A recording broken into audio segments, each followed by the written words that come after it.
famille, voilà on se réveille ce matin, voilà l'information là qu'elle a. La situation devient de plus en plus nette. Les attaques survenues le 25 avril 2026 au Mali, ce sont des attaques qui ont été organisées par l'armée ukrainienne. C'est-à-dire c'est l'Ukraine qui est derrière tout ça là. Et il a fait ça avec qui? En complot avec la France. Bon, vous pouvez imaginer que juste après que le général Sadio Camara est tombé, c'est les médias occidentaux qui ont annoncé en même temps la nouvelle. Or, à ce moment, le Mali n'a pas, les États du Sahel n'ont pas donné une annonce sur la situation. Et c'est les médias occidentaux qui ont donné en même temps l'annonce. Ils ont eu l'information. Point d'interrogation. En fait, cette situation est loin d'être terminée. Cette attaque est loin d'être terminée parce que ce qui se casse derrière tout ça là, si tout cela n'est pas tiré au clair, ce qui est sûr, c'est que IB disait que l'hiver noir là, c'est ça là qui est là. Ce qui est sûr, il y en aura plus pire que ça. On doit se préparer à conséquence. Le peuple malien doit se préparer à conséquence. L'armée malienne doit se préparer à conséquence. Parce que ce n'est pas une blague. Ce qui est en train de se tourner, ce qui est en train de se passer là. En fait, c'est compliqué à comprendre. En tout cas, je vous laisse suivre la vidéo jusqu'à la fin et dites-moi en commentaire ce que vous en pensez à propos de cette information. En tout cas, tout est bien détaillé dans la vidéo. Très important, suivez avec moi jusqu'à la fin. Selon plusieurs sources russes, les groupes qui ont frappé le Mali auraient été entraînés par des instructeurs occidentaux et ukrainiens. Des drones FPV utilisés contre l'armée malienne, ils auraient été pilotés par des combattants formés par Kiev. La France, elle, aurait inspiré toute l'opération via ses services de renseignement. Paris dément formellement, l'Ukraine ne répond pas. Les guerres se gagnent sur le terrain, mais en coulisses, d'autres forces influencent. Pourquoi ce sont les médias occidentaux qui les premiers ont annoncé le décès du ministre malien de la Défense, le général d'armée Sadio Camara? C'est une question qui peut sembler anodine, mais qui mérite d'être posée. Comment ont-ils pu confirmer ce décès, étant donné que ces médias n'ont plus de correspondants dans les pays du Sahel depuis plusieurs années? Alors, plusieurs hypothèses peuvent s'imposer à nous. La première, c'est de suivre leur ligne en disant qu'ils ont eu cette information des sources sécuritaires maliennes. La question qu'on a envie de se poser après avoir écouté ceci, c'est quel intérêt un militaire malien ou un officier de l'armée malienne aurait à donner une information aussi sensible à un moment aussi crucial à des médias réputés hostiles. La deuxième hypothèse, qui nous semble la plus probable, c'est qu'ils aient pu obtenir ces informations de ceux qui ont organisé cette attaque, à savoir les terroristes. Parce que pour confirmer un décès d'une personnalité aussi importante, il ne pouvait qu'avoir deux pistes. Soit ceux qui ont mené l'opération et qui étaient à mesure de confirmer qu'ils ont pu neutraliser leur cible, soit effectivement les autorités maliennes qui ont pu constater les dégâts après que l'opération se soit achevée. Dans le cas d'espèce, l'option de la connivence entre ces médias et notamment les groupes terroristes semble la plus plausible. Pourquoi est-ce que nous commençons par ce fait? Parce qu'il est important aujourd'hui, si besoin est, de rappeler que la guerre n'est pas seulement les armes, les images, les atrocités. C'est aussi et avant tout une guerre de communication. Parce que qui contrôle l'information contrôle la stratégie.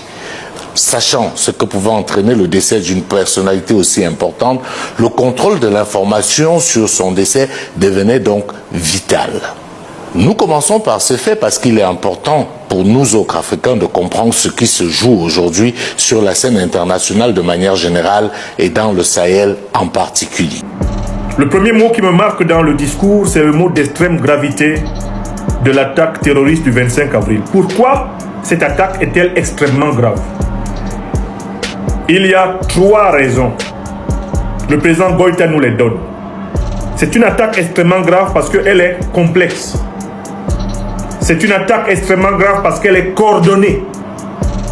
C'est une attaque extrêmement grave parce qu'elle est simultanée. Chacun de ces mots est un gisement de connaissances. Pour ceux qui ont l'oreille politique, géostratégique et géopolitique. Commençons par complexe. Par complexe, le président Goïta veut signaler que c'est une attaque qui a été faite avec des moyens variés et modernes. C'est une attaque qui a été faite avec de la haute technologie. La complexité de l'attaque indique que ce n'est pas une attaque de simples groupes de bandits, de voyous ramassés à tous les carrefours et amenés dans une aventure quelconque. Non, c'est une attaque complexe. La notion de complexité renvoie ici à la nature des moyens utilisés. L'attaque a été menée par des groupes terroristes qui détenaient des moyens de transport classiques, ce qu'on peut trouver dans une armée classique. Ils n'avaient pas que les traditionnelles motos qu'on leur connaît. Ils avaient des véhicules blindés, des véhicules munis d'armes automitrailleuses. Ils sont venus avec des drones, c'est-à-dire avec des moyens d'attaque aérienne. Ils sont venus avec du renseignement aérien, un renseignement qui ne peut être obtenu que par des voies satellitaires, c'est-à-dire grâce à des puissances militaires possédant des satellites qui filment le sol malien, le sol africain. Est-ce que vous comprenez? Ils se sont présentés face à l'armée malienne avec les moyens d'une armée classique. Armes de poing, munitions de combat, moyens de locomotion, véhicules de combat, mitrailleuses lourdes, lance-roquettes, obus, drones d'attaque aérienne, missiles sophistiqués de type européen et américain tels les missiles Stinger. L'armée malienne a été confrontée à une armée terroriste. Quand le président Goïta parle de complexité, il veut expliquer clairement aux Maliens que c'est une attaque qui est une attaque de puissance concertée. Famille, voici qu'ils ont trouvé un vieux désespéré. Oui, pour mettre au devant, pour jouer le grand jeu. Écoutez très bien son message. Lui, il vient féliciter les terreaux qui sont venus attaquer le Mali. Famille, vous serez choqués. On a dit, l'ennemi des Africains, là, ce sont les Africains eux-mêmes. Tu as couché en exil. Tes frères sont en train de lutter pour une véritable indépendance. Mais toi, c'est toi qui vas te laisser manipuler. Tellement tu es vieux, tu n'as plus d'avenir. Toi, tu n'as plus rien à gagner sur cette terre. Donc, ils vont te donner de l'argent. Et toi, tu vas venir t'asseoir devant une caméra. Quand tu parles, on sent. Famille, on écoute attentivement. On partage ça dans tous les points. Transition civile du Mali en exil. Message de soutien et de félicitations à l'Alliance FLA-GENIM engagée dans le combat patriotique en vue du retour du pays à l'ordre constitutionnel. Chers compatriotes, dans l'attente de nouvelles encore plus bonnes, comme annonciatrice de la chute irréversible de Assimi Goïta et de sa bande de putschistes sans foi ni loi, qui imposent leur régime inconstitutionnel, illégitime et impopulaire au peuple par la violence et la terreur, sur un fond de propagande mensongère, de délation, de manipulation et de fuite en avant, entre autres. Réaffirmant notre soutien aux partenaires du FLA et du GENIM, tous engagés comme nous pour le retour du pays à l'ordre constitutionnel, sous la conduite d'une nouvelle transition plus consensuelle, nous leur adressons nos félicitations pour les espoirs très encourageants enregistrés en mettant hors d'état de nuire la junte dans plusieurs localités du pays et pour avoir, avec élégance, d'une part, pris le contrôle effectif de plusieurs localités du pays.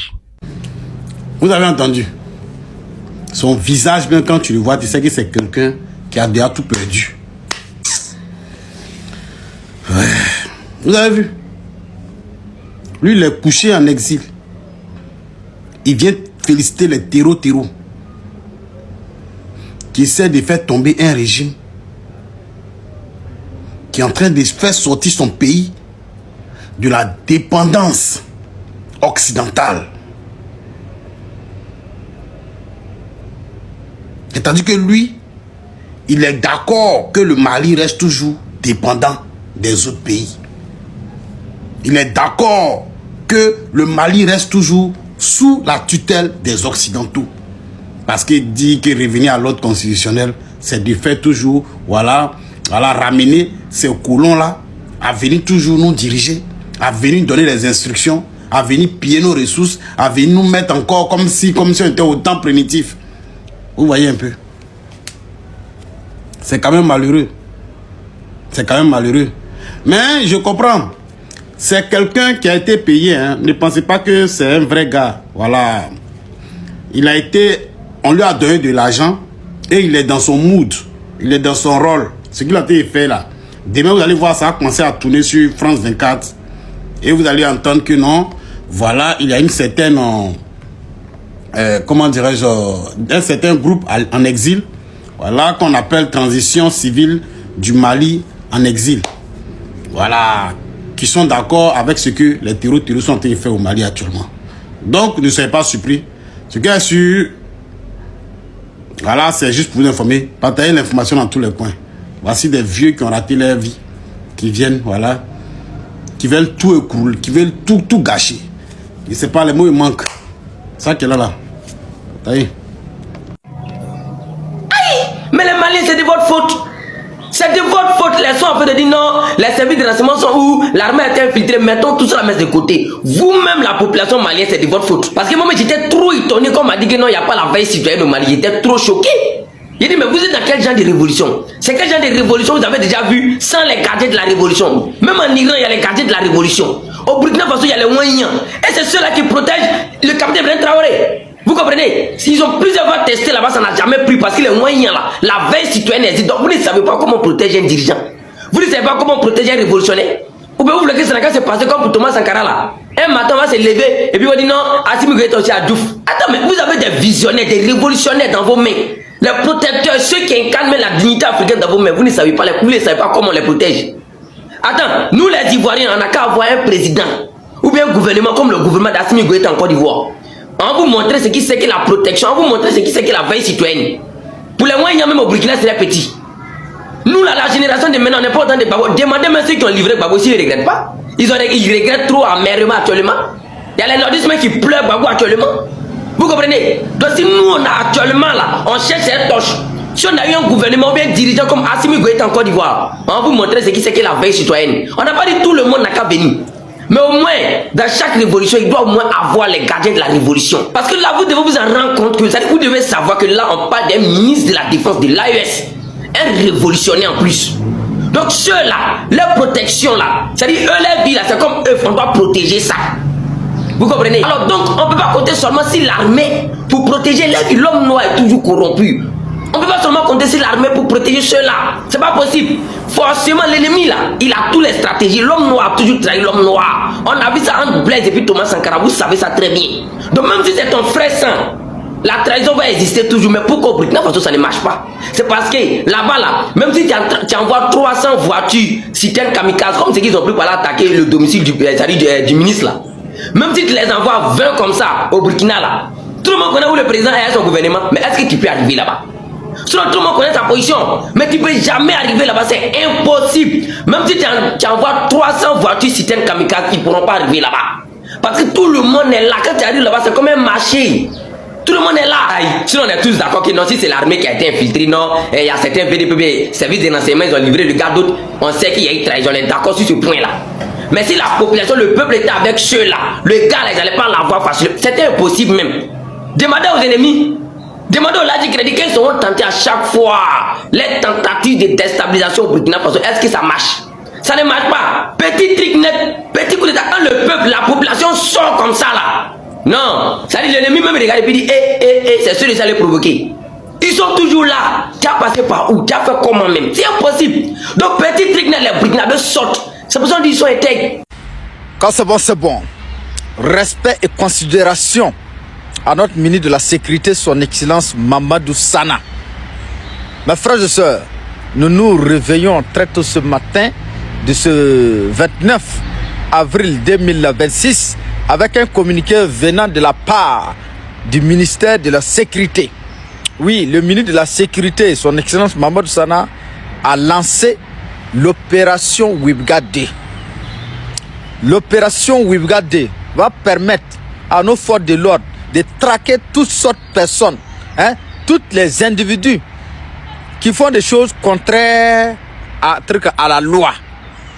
Et le ministre de la Sécurité demande à les Burkinabés, voilà, si tu n'es pas concerné, le ministre de la Sécurité te demande, il faut aller dans tes occupations, il faut te promener quand tu veux, il faut aller travailler, là où tu veux, il faut rentrer. Voilà. Vous savez que nos forces de l'ordre, ils savent c'est à qui il veut au fait. Voilà, si tu n'es pas concerné, va tranquillement, vous-même, vous connaissez déjà nos forces de l'ordre burkinabés. Ce sont des forces de l'ordre républicaines. Ils ne sont pas comme les autres où ils ont créé la rébellion, ils ont tué des gens, ils sont là pour un seul individu. Voilà, si l'individu est là, ça les va. Non, nos forces de l'ordre, ils ne sont pas comme ça. Ils sont là pour l'État, ils sont là pour nous. Et le ministre de la Sécurité demande à toute personne, tous les Burkinabés, de donner tous suspects au numéro suivant, le 16, le 17, le 1, 9, 9, et puis le 10-10. Voilà. Donc, contactez ces numéros-là si vous avez vu des individus mal intentionnés qui font des choses contraires à la loi, dénoncez-les rapidement. Mes frères et sœurs, et nous demandons à chaque... Oui, famille. Merci d'avoir suivi la vidéo jusqu'à la fin. J'espère que vous avez bien écouté les informations. Et surtout, n'oubliez pas de vous abonner à la chaîne pour plus d'actualités en temps réel. Et surtout, dites en commentaire ce que vous en pensez à propos de la situation. Donnez vos avis à propos de la situation.